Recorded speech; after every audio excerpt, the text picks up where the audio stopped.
किसी छोटे से गांव में रामलाल नाम का एक सेठ रहता था।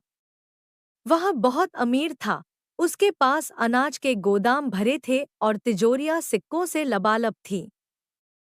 लेकिन रामलाल जितना अमीर था उतना ही कंजूस भी था।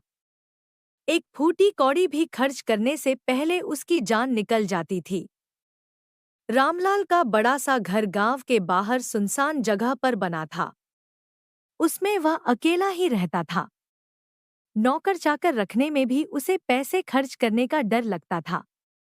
अपना सारा काम वह खुद ही करता था, चाहे वह कितना भी मुश्किल क्यों न हो।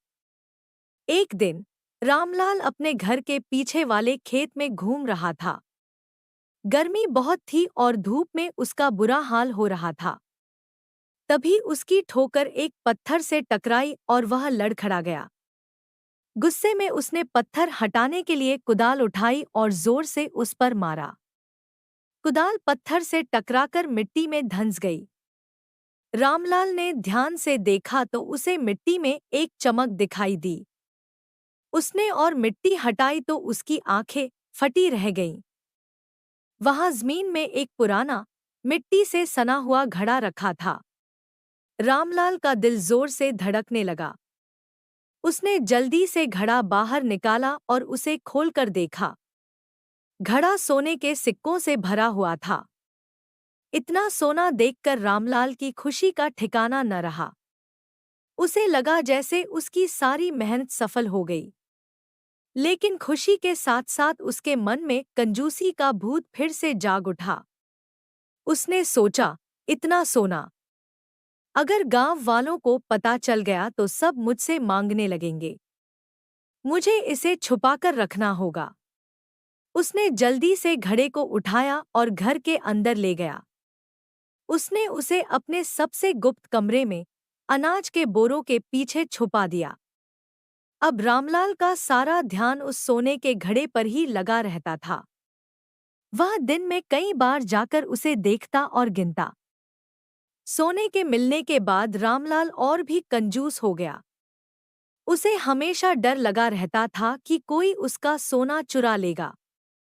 उसने खाना पीना भी कम कर दिया ताकि उसे बाजार न जाना पड़े और पैसे खर्च न करने पड़े। उसने नए कपड़े खरीदना बंद कर दिए और पुराने फटे कपड़ों को ही पहनता रहा। गांव के लोग रामलाल की हालत देखकर हैरान थे। वे जानते थे कि वह अमीर है, फिर भी वह इतनी गरीबी में क्यों जी रहा है। कुछ लोग उसे पागल कहते तो कुछ उसकी कंजूसी पर हंसते। एक दिन गांव में एक साधु आए। वे ज्ञानी और दयालु थे। उन्होंने रामलाल के बारे में सुना तो उससे मिलने चले आए। रामलाल अपने घर के बाहर उदास बैठा था।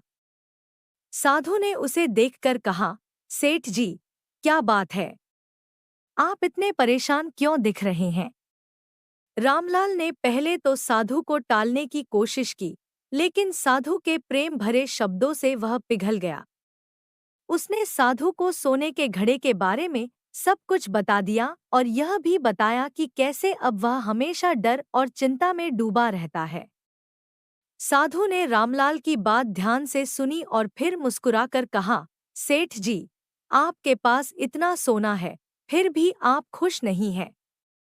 क्या आपने कभी सोचा है कि इस सोने का क्या फायदा अगर यह आपको शांति और खुशी न दे सके? रामलाल चुप रहा। उसने कभी इस बारे में नहीं सोचा था। उसे तो बस सोना इकट्ठा करने की धुन थी। साधु ने आगे कहा, यह सोना आपको तभी खुशी दे सकता है जब आप इसका सही इस्तेमाल करें। इसे गरीबों और जरूरतमंदों की मदद के लिए खर्च करें। इससे आपको जो संतोष मिलेगा वह किसी भी खजाने से बढ़कर होगा। रामलाल साधु की बातों पर सोचने लगा। उसे लगा जैसे किसी ने उसकी आंखों पर से पर्दा हटा दिया हो। पहली बार उसे अपनी कंजूसी का मतलब समझ में आया।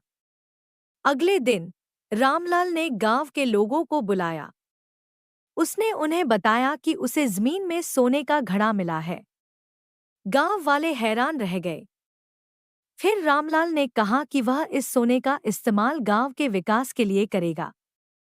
उसने एक स्कूल बनवाया, गरीबों के लिए मुफ्त भोजन की व्यवस्था की और गांव में पानी की समस्या को दूर करने के लिए कुएं खुदवाए।